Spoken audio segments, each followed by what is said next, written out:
चलतु आज आम मंजा बरा बनइबा। मंजा को भल कि कुकर रे 4 ରୁ 5टी सीटी देदेबे।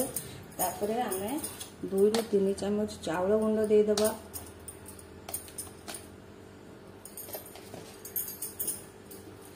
दो ରୁ 3 चामच बेसन देदेबा।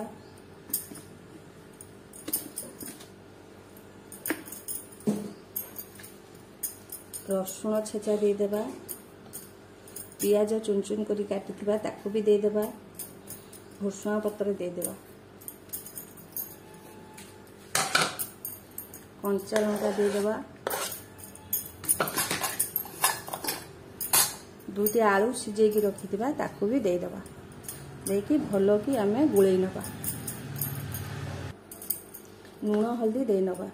हळदी आमे दे नबा।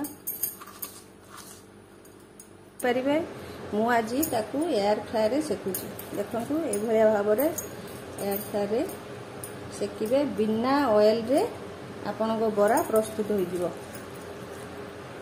ता ऊपर टिके ब्रश रे आपन तेल लगाई देबे। 20 मिनिट दे देबे।